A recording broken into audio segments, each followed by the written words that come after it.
Dampak ekonomi, Indonesia adalah negara yang dianugerahi kekayaan alam yang melimpah luas. Potensi ini sudah sejak lama dilirik oleh para pelewat yang datang ke Indonesia, termaksud kaum penjajah. Belanda memanfaatkan potensi alam tersebut, salah satunya dalam bidang industri perkebunan. Kehadiran Belanda di Indonesia atau Nusantara dimulai dengan pembentukan VOC yang dalam perkembangannya berhasil mengembangkan usaha berupa perkebunan, komoditas yang baru yang dianggap memiliki prospek yang bagus, diantaranya kopi dan tebu. VOC melaksanakan sistem penanaman komoditi wajib berupa kopi di wilayah Priangan yang kemudian diperluas ke wilayah Ambon dan Pekalongan. Bupati setempat menjadi pemimpin pelaksanaan organisasi penanaman wajib dengan memperkerjakan mandor-mandor pribumi untuk mengawasi pekerja. Sementara itu, pekerjaan pembukaan lahan, penanaman, pemeliharaan panen, hingga pengangkutan kopi ke gudang penyimpanan Belanda dilakukan oleh penduduk yang dipaksa untuk melakukan pekerjaan rodi. Johannes van de Bos adalah gubernur jenderal yang mencetuskan sistem kultur stelsel atau tanam paksa pada 1930. Petani diwajibkan untuk menanam komoditas yang sesuai permintaan pemerintah di tanah milik mereka sendiri, di antaranya kopi, tembakau, teh, tebu, kayu manis, dan tanah. Di samping memiliki dampak yang sangat memberatkan rakyat Indonesia, sistem tanam paksa nyatanya memiliki dampak positif.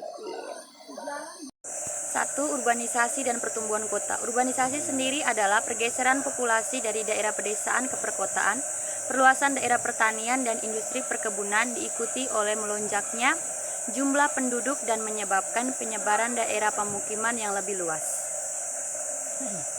Pada masa liberal ini, perusahaan baru yang didirikan dengan cepat mengalami perkembangan.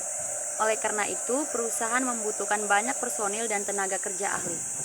Tidak jarang mendatangkan tenaga dari luar negeri. Dampak lain dari tumbuhnya perdagangan dan perusahaan yakni menimbulkan urbanisasi masyarakat pribumi dari pedesaan ke kota atau pusat perkebunan.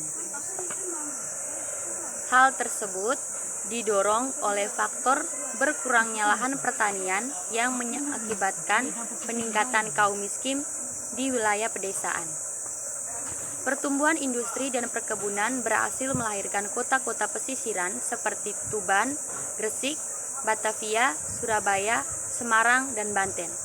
Kota-kota di Hindia Belanda tumbuh dengan cepat sepanjang tahun 1900 sampai 1925. Sosial dan budaya, adapun berupa penyebab tertinggal Indonesia dari lingkup ilmu pengetahuan, yakni mendapatkan pendidikan rakyat Indonesia jarang terlibat langsung dalam pengembangan iptek industri, kurangnya intosi yang berarti masyarakat Indonesia sendiri.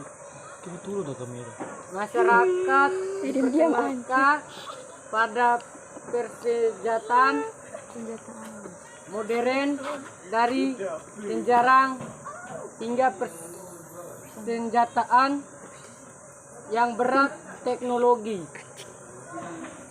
lainnya yang digunakan diperlihatkan oleh kolonial yakni kendaraan tempur dan transportasi. Adapun sistem pertanian seperti limbah ternak untuk pupuk, kompos, dan sistem irigasi. Dalam bidang komunikasi masyarakat Indonesia diperkenalkan dengan radio, TV, dan telepon. Sudah. Kesehatan dan higienitas. Keempat, kesehatan dan higienitas. Di samping teknologi, pemerintah kolonial pun mengeluarkan kebijakan dalam bidang kesehatan dan higienitas. Awal pelayanan kesehatan kolonial pada awal abad ke-20 memang sangat diskriminatif karena hanya sebagian kecil dari rakyat pribumi yang mendapatkan akses pelayanan kesehatan ini. Ketika bergulirnya politik etis, fokus perhatian pemerintah kolonial Belanda berubah dengan bagaimana pelayanan kesehatan kolonial dapat dinikmati oleh masyarakat secara meluas. Apalagi pada saat itu, wabah penyakit mulai menyebar. Sebut saja malaria, pes, dan kolera. Ilmu kedokteran terus dikembangkan dan tidak sedikit rakyat pribumi yang terlibat langsung di dalamnya. Pemerintah kolonial mengeluarkan kebijakan untuk memfasilitasi pendidikan bagi para medis melalui pelatihan dan bidang atau dukun bayi, pendirian School of Bleeding, Fund Industries Arts atau STOFIA, atau disebut sebagai Sekolah Dokter Jawa dan pendirian sekolah dokter lainnya. Kebijakan itu melahirkan profesi di kalangan masyarakat pribumi dalam dunia kesehatan, yakni melahirkan dokter Jawa dan menteri kesehatan. Jika dokter Jawa dibentuk melalui pendidikan formal, menteri kesehatan dibentuk dengan pelatihan-pelatihan khusus sesuai dengan bidang penyakit atau aspek kesehatan lain yang menjadi tanggung jawabnya. Di luar pembentukan dokter pribumi, fasilitas kesehatan dan rumah sakit sudah didirikan sebelumnya. Pada tahun 1641, VOC sudah mendirikan bangunan rumah sakit permanen di Batavia. Pemerintah kolonial juga memulai pembangunan sarana dan prasarana pendukungnya sejalan dengan perkembangan perusahaan perkebunan di masa sistem tanam paksa, sebut saja untuk memeriksa kesehatan tenaga kerja di Jawa maupun di luar Pulau Jawa.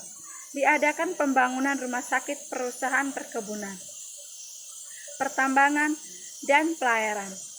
Pada masa penjajahan, Belanda selain rumah sakit, berdiri sebagai fasilitas kesehatan di berbagai daerah di Indonesia. Sebut saja Laboratorium Penelitian di Batavia yang berdiri pada tahun 1888, yang berdiri juga di Bandung, Medan, Makassar, Surabaya, dan Yogyakarta. Penanggulangan wabah penyakit juga mendapat perhatian khusus pemberantasan penyakit, seperti pada masa wabah penyakit pes, pemerintah mendirikan Dinas Pemberantasan Pes atau Pes Bestrijing. 5. Mobilitas sosial. Pada masa kolonial Belanda, mobilitas sosial atau perpindahan penduduk dari satu daerah ke daerah lainnya berjalan sangat cepat. Terdapat beberapa hal yang membuat percepatan mobilitas sosial terjadi di Indonesia, yakni A.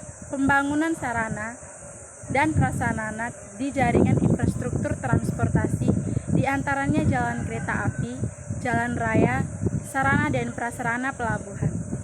Hal ini bertujuan untuk menunjang kegiatan pengangkutan barang serta tenaga kerja perkebunan dari satu tempat ke tempat lain. B. Dibukanya lahan pertanian dan perkebunan memunculkan kota-kota baru sebagai dampak munculnya perkebunan seperti di Batavia, Banten, Bandung, Sukabumi, Tuban, Gresik, Semarang, Surabaya, hingga Malang. Perkembangan perkebunan di Indonesia menyebabkan munculnya tuntunan untuk pemenuhan tenaga kerja. Pemerintah kemudian mendatangkan para pekerja dari daerah ke pusat-pusat perkebunan. Mobilitas sosial terbesar di Indonesia terjadi pada masa kolonial Belanda pada masa itu. Munculnya sentimen rasial. Munculnya sentimen rasial pernah terjadi pada masa penjajahan kolonial Belanda, bahkan masalah rasisme diatur melalui kebijakan yang dikeluarkan oleh pemerintah Belanda. Dengan sengaja, pemerintah kolonial Belanda membeda-bedakan golongan berdasarkan ras. Kebijakan itu semakin tegak sejak awal abad ke-19, yang mana pemerintah Hindia Belanda membagi penduduk menjadi 3 golongan, yakni A. Golongan Eropa sebagai golongan pertama atau yang tertinggi, B. Golongan timur asing yang terdiri dari Cina, Arab, India, dan negara lainnya sebagai kelas kedua, C. Golongan ketiga atau golongan terendah. Terhadap hal tersebut tentu memunculkan perasaan sentimen rasional di kalangan pribumi.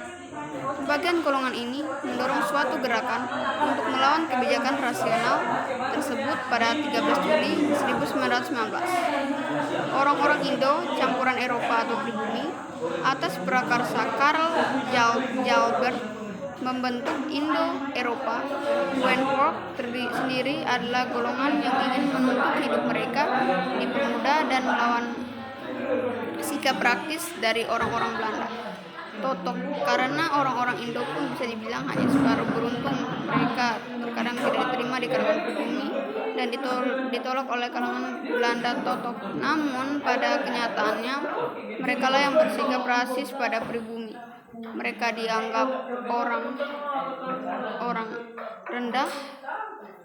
orang rendahan yang disebut sebagai Invlander sendiri atau IFR sendiri adalah ungkapan kasar dan rendahan bagi orang-orang pribumi dan disamakan dengan bodoh dan udik. Berbeda dengan orang pribumi, sekalipun golongan Cina diperlakukan secara radiasi, mereka lebih makmur dibandingkan pribumi tipe kekuasaan kolonial. Penyebabnya ada sejak masa Prussia. Hak-hak memiliki mereka adalah dilindungi secara hukum berat karena orang Cina dapat dimanfaatkan dalam posisi perekonomian, seperti soalnya menjadi pedagang perantara dan pengawas antar kelompok dengan pribumi. Jangan sampai kita melestarikan warisan dari sentimen rasial. Dampak politik. Pada masa VOC diangkat pimpinan tertinggi di negara koloni yaitu gubernur jenderal. Kedudukannya hampir sama dengan presiden dan bahkan setingkat dengan raja-raja lokal di Indonesia. Kerajaan Belanda juga memberikan kekuasaan penuh kepada gubernur jenderal berupa hak oktori, hak istimewa di bidang politik, yaitu boleh membuat perjanjian dengan raja, mengangkat dan menurunkan pimpinan setempat. Tidak jarang upaya tersebut ditempuh dengan cara politik adu domba.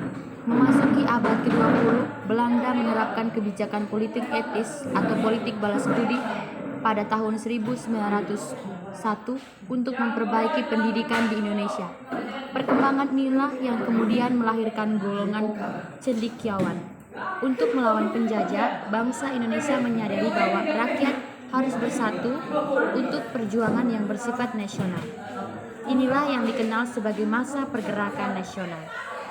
Faktor lain yang ikut mempengaruhi lahirnya pergerakan nasional atau nasionalisme ini yakni Volksraad atau Lembaga Perwakilan Rakyat Hindia Belanda yang berdiri pada tahun 1918 telah mempertemukan elit-elit bumi putra dari berbagai daerah dan suku bangsa.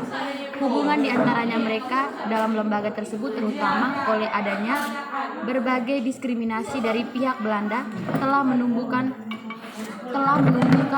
perasaan sunasib dan sepenanggungan di kalangan kaum bumi putra sekaligus kesadaran pada dasarnya sama.